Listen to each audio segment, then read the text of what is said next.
परिवारवादियों का मंत्र है फैमिली फर्स्ट नेशन नथिंग। मानो जितना मानना है दबा दो, कुछ फर्क नहीं पड़ता, हम कांग्रेसी हैं। अगर ये बीजेपी गवर्नमेंट आएगा तो जनता नहीं रहेगा।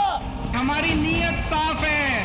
हम जो कर रहे हैं वो देख के वो घबरा गए। ये अब इधर उधर होने वाले नहीं है, जान दे देंगे इसके लिए। क्या बात कर रहे हो आप? न तो इनके पास नेता है और न ही फैसला लेने की ताकत है।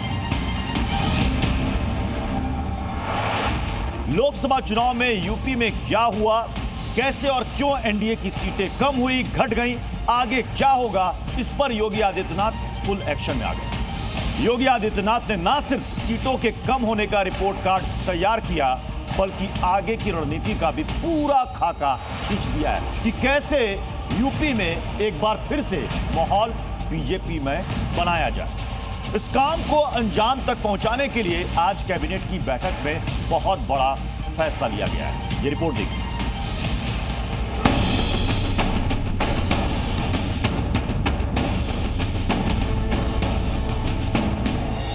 उत्तर प्रदेश में लगे अप्रत्याशित झटके के बाद से मुख्यमंत्री योगी आदित्यनाथ अब सुपर एक्शन मोड में हैं। वो हर उस अंधेरों को दूर करने में जुट गए हैं जिन अंधेरों ने बीजेपी को उत्तर प्रदेश में 62 से 33 पर लुढ़का दिया। भारतीय जनता पार्टी की बड़ी आदत है, वो एक चुनाव से निकलकर दूसरे चुनाव की तैयारियों में जुट जाती है। राजनीतिक पंडित कह रहे हैं कि आम चुनाव परिणामों के बाद योगी आदित्यनाथ अब सीधे यूपी के आगामी 2027 के विधानसभा चुनाव की तैयारियों में जुट गए हैं। ये आज उन्हीं तैयारियों पर लखनऊ में हुई कैबिनेट की मीटिंग की तस्वीरें हैं, जिसमें 41 प्रस्ताव पास हुए। उन 41 प्रस्तावों में से मुख्य प्रस्तावों के बारे में हम आपको बताएं, उससे पहले आपको बताते हैं कि योगी आदित्यनाथ ने यूपी में दरक गए बीजेपी के किले को फिर से मजबूत करने के लिए किन किन रणनीतियों का खाका खींच दिया है। आज की मीटिंग से पहले कई बार हार पर मंथन हो चुका है, हार के कारणों की समीक्षा भी हो चुकी है। इस बार जनता तक लाभकारी योजनाओं की स्पष्ट जानकारी पहुंचाई जाएगी, ये योगी आदित्यनाथ ने सीधे निर्देश दिए हैं। जनता तक पहुंची लाभकारी योजनाओं का सीधा फीडबैक लिया जाएगा। जमीनी स्तर पर कार्यकर्ताओं से सुझाव लिए जाएंगे। जमीनी स्तर का कार्यकर्ता अपने वरिष्ठों तक जनता का फीडबैक पहुंचाएंगे। वो फीडबैक राज्य स्तर से आगे बढ़कर केंद्रीय स्तर तक भी पहुंचाया जाएगा। मंत्रियों को खुद जनता के बीच जाकर फीडबैक लेने के निर्देश दिए गए हैं, ताकि जनता तक पहुंच रहे विकास कार्यों में कहीं कोई भी लूप होल न रह जाए। भारतीय जनता पार्टी ने एक बड़ा प्लान तैयार किया है। सीएम योगी के जो मंत्री हैं वो जनता तक योजनाओं को किस तरह से पहुंचाया जा रहा है इसका फीडबैक लेंगे। जो योजनाएं जनता तक पहुंच रही हैं उसके बारे में जानेंगे और जनता से जानकारी लेकर उसे सीएम योगी तक पहुंचाने का काम करेंगे और सीएम योगी इसे केंद्रीय नेतृत्व तक पहुंचाकर जनता से सीधे सरकार को जोड़ने का काम करेंगे। इसके अलावा निर्देश दिए गए हैं कि केंद्र से लेकर राज्य की विकास योजनाओं को जनता में प्रचारित किया जाए और असंतोष को समझकर उसे दूर करने में भी त्वरित कार्य किए जाएं। 41 प्रस्ताव पास हुए हैं। एक एक विभाग को अपने एक्शन मोड में आना है और तमाम सारी योजनाओं को धरातल पे उतारने का काम। ऊर्जा विभाग के कई प्रस्ताव थे, हमारे पर्यटन का भी कई हेक्टर जमीन आज कैबिनेट ने हमको दी है, जिसको वहाँ के जाने वाले जो धार्मिक श्रद्धालु हैं, जो वहाँ के पर्यटक हैं, उनके लिए उसको डेवलप करके हम लोग तैयार करेंगे। तो योगी आदित्यनाथ फुल एक्शन में आ गए हैं। अधिकारियों को सीधे निर्देश जारी किए गए हैं कि किसी भी तरह की गलती बर्दाश्त नहीं की जाएगी। ब्यूरो रिपोर्ट, जी मीडिया। योगी आदित्यनाथ की अगुवाई में आज यूपी की कैबिनेट में जिन 41 प्रस्तावों पर मुहर लगी, उनमें से कुछ प्रमुख प्रस्ताव के बारे में आपको जल्दी से बता देते हैं। बिंदुवार आपको बताते हैं क्या क्या प्रस्ताव पर मुहर लगी है। यूपी में तबादला नीति को कैबिनेट ने मंजूरी दे दी है। बरेली में फ्यूचर यूनिवर्सिटी बनेगी। इसके अलावा गाजियाबाद में बनेगी HRIT यूनिवर्सिटी। 2 पावर प्लांट की लागत बढ़ाने को भी मंजूरी दे दी गई है। IIT कानपुर में बनेगा मेडिकल रिसर्च सेंटर। इसके अलावा 500 बेड का अस्पताल बनाने को भी मंजूरी मिल चुकी है। लखीमपुर में बनाया जाएगा हवाई अड्डा, यानी कि जो नेटवर्क है हवाई अड्डों का, उसको बढ़ाया जाएगा उत्तर प्रदेश में। जेवर एयरपोर्ट के लिए किसानों के मुआवजे को मंजूरी मिल गई है। किसानों से ली गई जमीन के लिए मुआवजा दिया जाएगा। रसला के ट्रांसमिशन सब स्टेशन के लिए 537 करोड़ की मंजूरी भी दी जा चुकी है। बुंदेलखंड में पानी की किल्लत पर 26 परियोजनाओं को मंजूरी मिली। दरअसल कई ऐसे योजनाएं या प्रस्ताव थे जिस पर आचार संहिता लगने के बाद से रोक लग गई थी और उसके बाद अब कैबिनेट में उसे पास कर दिया गया है। आगे बढ़ते हैं। एक तरफ सीएम योगी आदित्यनाथ एक्शन में है तो दूसरी तरफ राहुल गांधी प्रियंका भी मिशन यूपी में जुट गए। आज राहुल गांधी रायबरेली में जनता को धन्यवाद देने पहुंचे। ये थोड़ी देर पहले की तस्वीर है जो हम आपको इस वक्त दिखा रहे हैं। राहुल गांधी और प्रियंका गांधी वाड्रा ने अमेठी और रायबरेली दोनों ही जगहों के जिलाध्यक्षों को उनकी मेहनत के लिए धन्यवाद दिया। इस दौरान राहुल गांधी ने एक बार फिर मोदी सरकार पर निशाना साधा और अयोध्या में हार से लेकर राम मंदिर की प्राण प्रतिष्ठा पर मोदी और योगी सरकार को घेरा। राहुल गांधी ने उत्तर प्रदेश को लेकर आज बड़ी बड़ी बातें कही। यानी साफ है कि वर्षों से सूखी पड़ी जमीन में जब अंकुर फूटे तो अब राहुल गांधी उन्हें यूपी में वृक्ष बनाने की तैयारी में जुटते नजर आ रहे हैं। रायबरेली के जनप्रिय सांसद राहुल गांधी जी को आमंत्रित करता हूं कि यहाँ में। पहले नरेंद्र मोदी जी कह रहे थे मैं नहीं हूं, भगवान मुझे ऑर्डर देते हैं, मैं काम नहीं करता, भगवान मुझे ऑर्डर देते हैं, मैं करता हूं। पता नहीं कैसे भगवान है उनके, 24 घंटा अदानी जी और अंबानी जी की मदद करवाते हैं। मगर आपने फोटो देखी होगी कि नरेंद्र मोदी जी संविधान को ऐसे पकड़े थे, यूं कर रहे थे ना, देखा आपने? ये आपका काम था, ये आपने करवाया है। देश के प्रधानमंत्री को आपने मैसेज भेजा है कि संविधान को आपने छुआ तो देखो हम आपके साथ क्या करते हैं। इसके अलावा भी राहुल गांधी ने बहुत कुछ कहा है। क्या कुछ कहा है, सुनिए। हिंदुस्तान ने मैसेज भेजा है कि हमें नरेंद्र मोदी जी का विजन अच्छा नहीं लगता, हमें नफरत नहीं चाहिए, हमें हिंसा नहीं चाहिए, हमें मोहब्बत की दुकान चाहिए और हमें नया विजन चाहिए देश के लिए। और अगर देश को नया विजन देना है तो भाइयों और बहनों उत्तर प्रदेश से ही देना होगा। और उत्तर प्रदेश ने मैसेज दिया है कि इंडिया गठबंधन, समाजवादी पार्टी और कांग्रेस पार्टी को हम चाहते हैं, देश में चाहते हैं और उत्तर प्रदेश में भी हम चाहते हैं। आज कांग्रेस सांसद राहुल गांधी ने मोदी मंत्रिमंडल को परिवार मंडल बताते हुए करारा प्रहार किया। राहुल गांधी ने सोशल मीडिया प्रोफाइल एक्स पर मोदी कैबिनेट के 20 मंत्रियों के नाम के साथ उनके परिवार और रिश्तेदारों के नाम की पूरी डिटेल रखी, जिसमें एचडी कुमारस्वामी, ज्योतिरादित्य सिंधिया, किरण रिजिजू से लेकर रक्षा खड़से, जयंत चौधरी, चिराग पासवान जैसे मंत्रियों के नाम शामिल है। इन नामों के साथ ही राहुल गांधी ने लिखा, पीढ़ियों के संघर्ष, सेवा और बलिदान की परंपरा को परिवारवाद कहने वाले अपने सरकारी परिवार को सत्ता की वसीयत बांट रहे हैं। हालांकि इनमें से कई नाम ऐसे हैं जो कि एक वक्त में खुद वो यूपीए में इनके साथ थे। अब आप देखिए, अगर आप गौर करेंगे इन नामों में, ये देखिए, ये वो नाम है एचडी कुमारस्वामी, एचडी देवेगौड़ा के बेटे, ज्योतिरादित्य सिंधिया, माधवराव सिंधिया के बेटे। अब देखिए, इसके अलावा जयंत चौधरी, चौधरी अजीत सिंह के बेटे, चिराग पासवान, रामविलास पासवान के बेटे। अब इसके बाद रामनाथ ठाकुर, कर्पूरी ठाकुर, उनके बेटे। ये तमाम वो नाम है, ये तमाम वो नाम है जिस पर राहुल गांधी निशाना साध रहे हैं और ये कह रहे हैं कि देखिए, ये मंत्रिमंडल नहीं, ये परिवार मंडल है। हालांकि इसमें आप 2-3 नामों पर अगर गौर करेंगे, एचडी कुमारस्वामी यानी कि जेडीएस के एचडी कुमारस्वामी जो कभी साथ थे कांग्रेस के। एक और नाम पर आप गौर करेंगे, जयंत चौधरी, जयंत भाई कहते थे, ये भी एक समय में कांग्रेस के साथ थे, लेकिन अब राहुल गांधी कह रहे हैं कि ये परिवार मंडल है। शपथ ग्रहण के बाद अब मोदी सरकार के मंत्रियों ने भी अपने अपने विभागों का कार्यभार संभाल लिया। आज जिन बड़े मंत्रियों ने अपना कार्यभार संभाला, उनमें अमित शाह ने एक बार फिर गृह मंत्रालय का काम संभाल लिया है। केंद्रीय मंत्री जेपी नड्डा ने स्वास्थ्य और परिवार कल्याण मंत्री का कार्यभार संभाला है, पहली बार कैबिनेट में शामिल हुए हैं। केंद्रीय मंत्री ज्योतिरादित्य सिंधिया ने संचार मंत्री का कार्यभार संभाला, पिछली बार वो नागरिक उड्डयन मंत्री थे। केंद्रीय मंत्री किरण रिजिजू ने संसदीय कार्य मंत्री का पदभार संभाला है।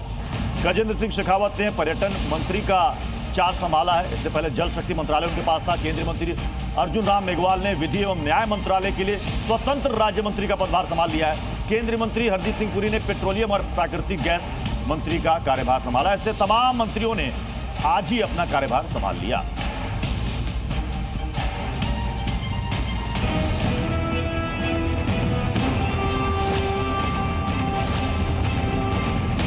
मोदी कैबिनेट अपने अपने मंत्रालय का पदभार संभालते ही एक्शन में आ गई है। इसकी वजह भी साफ है और वो वजह है पीएम मोदी के 125 दिन का एक्शन प्लान। पीएम मोदी ने अपने तीसरे कार्यकाल में पहले ही साफ कर दिया है कि विकास का जो ब्लूप्रिंट तैयार किया जा रहा है वो 100 दिन का नहीं बल्कि 125 दिन का होगा। इसमें 25 दिन इसलिए जोड़े जा रहे हैं ताकि देश भर के युवाओं को केंद्रित कर विकास की योजनाएं बनाई जा सके और उनकी सरकार का फोकस भी उस युवा शक्ति पर है जो पहली बार मतदाता बने। अगले 125 दिन में क्या होगा, सरकार क्या करेगी, सरकार कैसे करेगी, इसके रोड मैप पर काम कर लिया गया है।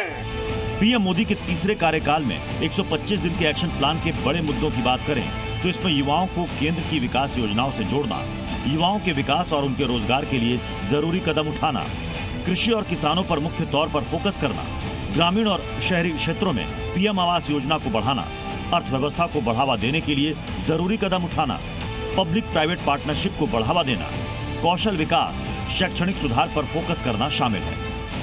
सरकार बनने के बाद पदभार संभाल चुके पीएम मोदी के मंत्री भी इस एजेंडे पर जी जान से जुट गए हैं। देश में कपड़ा उद्योग सबसे बड़ा रोजगार देने का है और ये एक मूल मंत्र, एक मिशन है और मैं कोशिश करूंगा कि ज़्यादा से ज़्यादा रोजगार कैसे पैदा हो और फार्म से फैशन तक हम कैसे आए, जो प्रधानमंत्री का सपना है। तो बहुत गांव से जुड़ा हुआ, देहात और किसानों से जुड़ा हुआ, पशुपालन, मछली और पंचायती राज्य का राज्य मंत्री बनाया है। मैं अपने विभाग का आज से ही अध्ययन करूंगा और इसके अलावा जो बेस्ट है राष्ट्र हित में उसको करने का प्रयास करेंगे। वही गठबंधन में शामिल घटक दलों के मंत्रियों ने भी 125 दिन के एक्शन प्लान को जल्द से जल्द पूरा करने का दावा किया है। इस विभाग को आने वाले दिनों में हम लोगों को नई ऊंचाइयों तक लेकर जाना है। तो इस उम्मीद के साथ मेरे नेता, मेरे पिता आदरणीय रामविलास पासवान जी से सीखते हुए जिस विभाग की जिम्मेदारी उन्होंने ली, उस विभाग को उन्होंने ऊंचाइयों तक लेकर जाने का काम किया। पहले विभाग को समझ लूँ, जान लूँ, बहुत जल्दबाजी होगी अभी कुछ भी कहना। 100 दिन का रोड मैप आप लोग के सामने विस्तृत तौर से रखा। 100 दिन का एजेंडा नहीं होता, ये पूरे 10 साल का एजेंडा था और अगले 5 साल का एजेंडा है। हर दिन एजेंडा है, तो इसलिए हम 5 साल का लक्ष्य अगर 3 साल में प्राप्त कर लेंगे तो वही मेरा एजेंडा है। क्या क्या काम को आगे बढ़ाना है, क्या इनके सामने चुनौतियां हैं विभाग के सामने, उन चुनौतियों को कैसे दूर किया जा सके, इस पर हम अपने अधिकारियों के साथ बैठ के बात करेंगे और फिर उसको आगे बढ़ाएंगे। मोदी सरकार ने जो ब्लूप्रिंट तैयार किया है उसमें बुनियादी सुविधाओं पर भी फोकस किया जा रहा है ताकि आम आदमी से जमीनी तौर पर जुड़ा जा सके। ब्यूरो रिपोर्ट, जी मीडिया। पीएम मोदी की तीसरी सरकार में कई ऐसी खास और अलग बात है जो शायद देश के इतिहास में पहली बार हो रही है। क्या है वो बातें? विदेश मंत्री रिपीट हुए, एस जयशंकर फिर से विदेश मंत्री। कैबिनेट में मुस्लिम मंत्री नहीं है। अल्पसंख्यक मंत्रालय बौद्ध को मिला है, यानी किरण रिजिजू पहले बौद्ध मंत्री होंगे अल्पसंख्यक मंत्रालय में, किरण रिजिजू। इससे पहले अगर आप देखेंगे 2006 में इस मंत्रालय का गठन हुआ था, अल्पसंख्यक मंत्रालय का। उसके बाद से ज्यादातर इसमें मुस्लिम मंत्री ही रहे, यहां तक कि मुख्तार अब्बास नकवी तक जो कि एनडीए सरकार में थे। उसके बाद स्मृति ईरानी और अब फिर किरण रिजिजू जो कि बौद्ध मंत्री पहले। मोदी सरकार के तीसरे टर्म के लिए मंत्रियों की भूमिका तय कर दी गई है। गृह, विदेश, वित्त, रक्षा और रेल जैसे अहम विभाग बीजेपी ने अपने पास रखे हैं। सहयोगियों को मिले विभाग पर अब विपक्ष सियासी रोटी सेकने में जुट चुका है।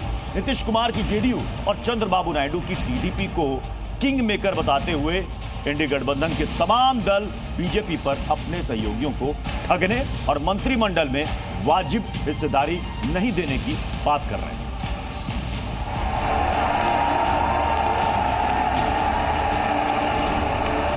परसों मंत्रियों का शपथ ग्रहण, कल देर शाम विभागों का बंटवारा और आज से मंत्रालय में कामकाज की शुरुआत। मोदी 3.0 के सारे मंत्री सरकार के 125 दिनों का रोड मैप जमीन पर उतारने के लिए जुट गए। एक तरफ सुबह से मंत्रालयों में पदभार संभालने का दौर चला, तो वहीं दूसरी तरफ विपक्ष बीजेपी के सहयोगी दलों को मिले पोर्टफोलियोज के बहाने नई पॉलिटिकल पिच तैयार करने में जुट गए। तेजस्वी यादव ने सहयोगियों के विभागों को झुनझुने की संज्ञा दी, तो संजय राउत ने नीतीश और नायडू को पीएम मोदी से सवाल करने की सलाह दी। काम किसी भी विभाग में होना चाहिए, लेकिन जो बिहार के वजह से आप प्रधानमंत्री बने और मंत्रालय जब बिहार के लोगों को दिया गया, तो कहीं ना कहीं से झुनझुना जो है थमाया गया। दलों को और एनडीए गठबंधन के जो दूसरी पार्टियां हैं, भारतीय जनता पार्टी को छोड़कर, एक तरह से उनको बेवकूफ़ बनाया गया है, मूर्ख बनाया गया है, ठगा गया है, यूँ कहा जाए। और ये बिल्कुल सच्चाई है कि भारतीय जनता पार्टी ने तमाम जो प्रमुख मंत्रालय है, मुख्य मंत्रालय है, उसको अपने हाथ में रखा है। हम अब सवाल पूछेंगे, मोदी जी को नहीं पूछेंगे सवाल, हम सवाल पूछेंगे चंद्रबाबू नायडू जी और नीतीश कुमार जी को, क्योंकि ये सरकार बनाने में उनका सहयोग है।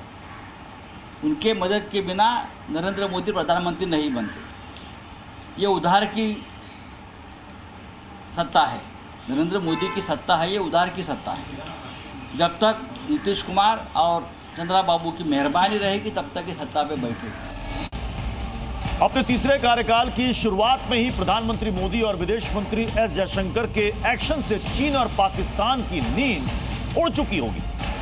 एक तरफ जहां चीन के प्रोपेगेंडा पर भारत सरकार ने बहुत बड़ा ब्लूप्रिंट तैयार कर लिया है, तो दूसरी तरफ आतंकवाद पर मोदी से लेकर एस जयशंकर ने पाकिस्तान को खरी नसीहत भी दे दी है और समझा दिया है कि अब आतंक बिल्कुल बर्दाश्त नहीं।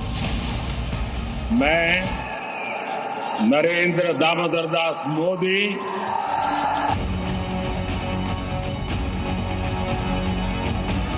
देश के अंदर से लेकर सरहद के मोर्चे पर भी मोदी सरकार ने आते ही फ्रंट फुट पर सिक्सर लगाना शुरू कर दिया।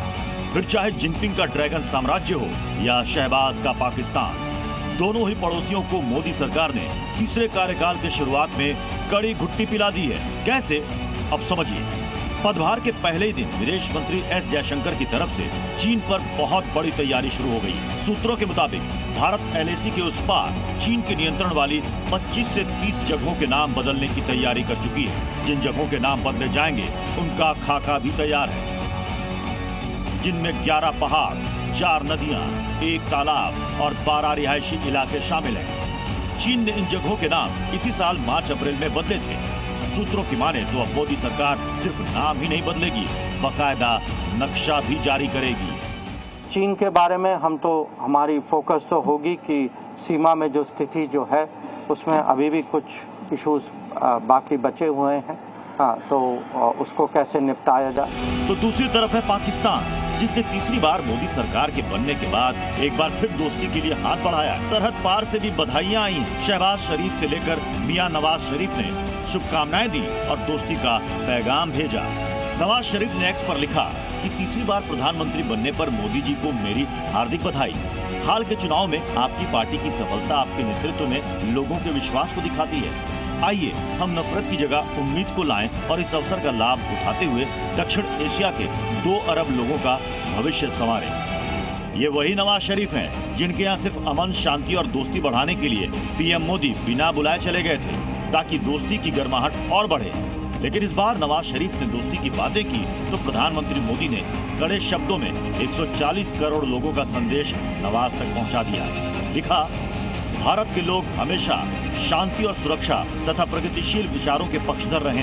हमारे लोगों की भलाई और सुरक्षा को आगे बढ़ाना हमेशा हमारी प्राथमिकता होनी चाहिए। पाकिस्तान के साथ ये भी आप जानते हैं कि विषय जो है सालों से वो जो आतंकवाद का विषय जो है, cross border terrorism, how do we find a solution to it, so that that cannot be the policy of a good nature. और ये बात अब पड़ोसियों को अच्छे से पता है। ब्यूरो रिपोर्ट, जी मीडिया। भारत ने पड़ोसी मुल्क को साफ लहजे में समझा दिया, मगर जो समझ जाए वो पाकिस्तान ही क्या। पीएम मोदी के शपथ ग्रहण के दौरान जम्मू कश्मीर की रियासी में आतंकी हमले से पूरे देश में उबाल है और सुरक्षा बल के जवान दहशतगर्दों की तलाश में जुटे हुए हैं। जमीन पर कमांडो तो आसमान से ड्रोन और हेलीकॉप्टर से पैनी नजर रखी जा रही है। वहीं दूसरी तरफ भारत में गुस्से को देखते हुए पाकिस्तान में डर और दहशत का माहौल है। पाकिस्तान को डर है कि कहीं भारत एक बार फिर पाकिस्तान पर सर्जिकल स्ट्राइक ना कर दे।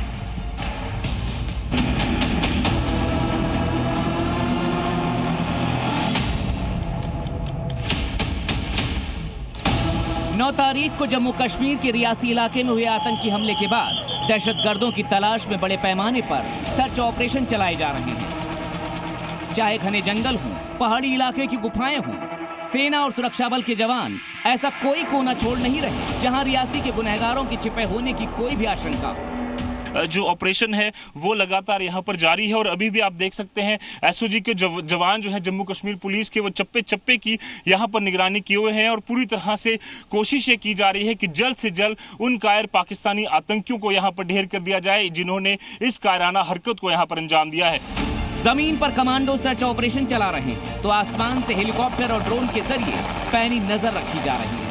पूरे इलाके को घेर कर सर्च ऑपरेशन चलाया जा रहा है। सेना और सुरक्षा बल के जवान जंगलों के साथ साथ आसपास के खाली मकानों में भी आतंकियों को ढूंढ रहे हैं। रियासी हमले के बाद कश्मीर घाटी में हाई अलर्ट है। यही वजह है कि सड़क से आने जाने वाले रास्तों की भी घेराबंदी कर दी गई है। सेना, जम्मू कश्मीर पुलिस और सीआरपीएफ ने रियासी, शिवखोड़ी, राजौरी मार्ग को पूरी तरह से छावनी में तब्दील कर दिया है। यहाँ से गुजरने वाली सभी गाड़ियों की तलाशी ली जा रही है। जांच में जुटी एनआईए की टीम ने पूछताछ के लिए 6 लोगों को हिरासत में भी लिया है।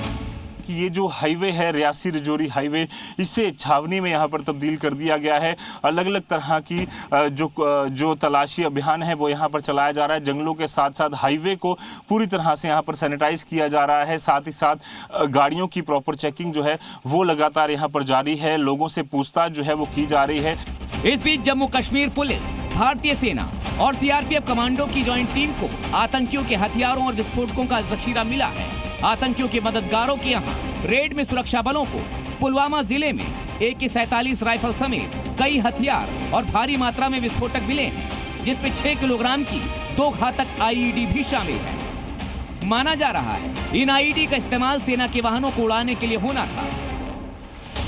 रियासी हमले के बाद उत्तरी कश्मीर के बारामूला में भी सुरक्षा कड़ी कर दी गई है।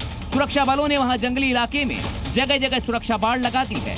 साथ ही पर्यटकों के आने जाने पर भी रोक लगा दी गई है।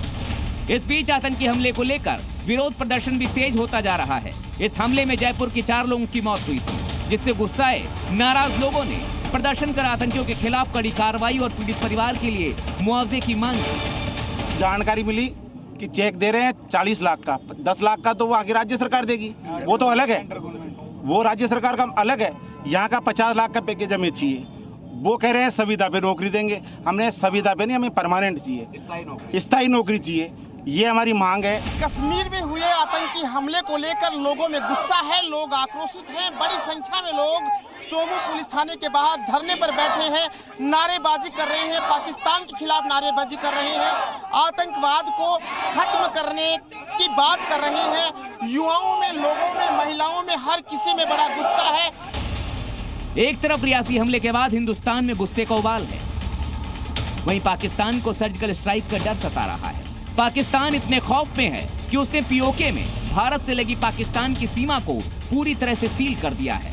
इस बीच पाकिस्तान के कब्जे वाले कश्मीर के पूर्व प्रधानमंत्री राजा मोहम्मद फारूक अहमद डार ने सोशल मीडिया पर अपने इस डर को उजागर भी कर दिया है। डार ने लिखा है, रियासी हमले के बाद पाकिस्तान को अब पूरी तरह तैयार रहना चाहिए। पाकिस्तानी सेना को भी भारत के पलटवार का डर है। इसके चलते पीओके से सटी भारतीय सीमा को पाकिस्तानी सेना ने पहले ही सील कर दिया है और वहां गश्त को और ज्यादा सख्त कर दिया है। पीओके में सर्जिकल स्ट्राइक का खतरा इसलिए भी सता रहा है क्योंकि वहां पाकिस्तानी सेना की शह पर कई आतंकी संगठनों के बड़े पैमाने पर कैंप हैं, जिनका इस्तेमाल भारतीय सीमा में घुसपैठ और आतंकी हमलों को अंजाम देने के लिए किया जाता रहा है।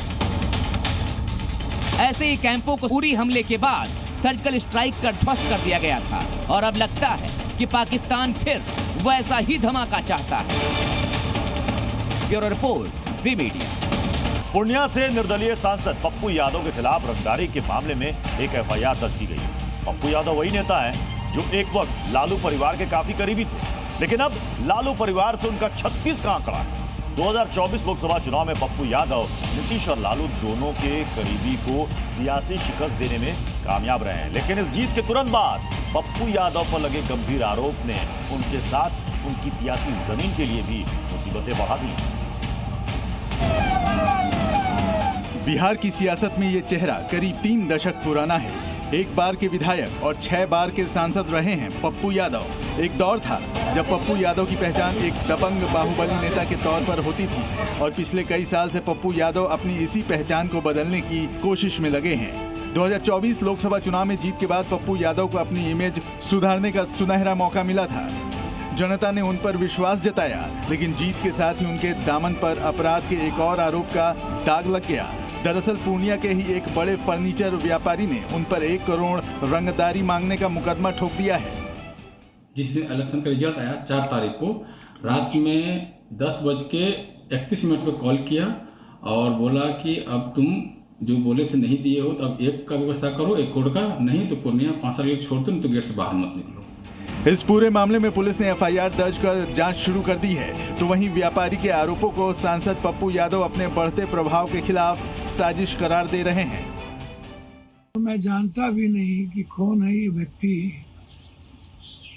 और तुरंत एफआईआर करके पुलिस के इस पर चढ़ा देना यह पॉलिटिकल साजिश के अलावा और क्या हो सकती है। मैंने कहा है कि इसकी पूरी जांच सुप्रीम कोर्ट के हाई कोर्ट से या किसी न्यायाधीश से कराओ। हालांकि ये पहली बार नहीं है जब पप्पू यादव के खिलाफ कोई ऐसी शिकायत दर्ज हुई हो।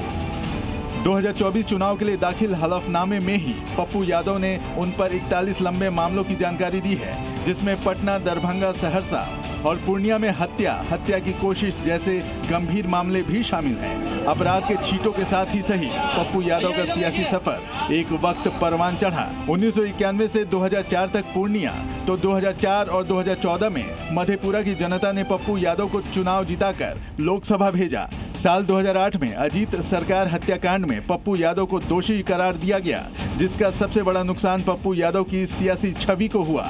हालांकि 2013 में पटना हाई कोर्ट ने उन्हें बरी कर दिया, लेकिन पप्पू यादव अपनी क्रिमिनल हिस्ट्री की वजह से हमेशा विरोधियों के निशाने पर रहते हैं और अब पूर्णिया में दर्ज किया गया रंगदारी का मामला पप्पू यादव के ट्रैक रिकॉर्ड में एक और बड़ा डेंट साबित हो सकता है। ब्यूरो रिपोर्ट, जी मीडिया। जी न्यूज़।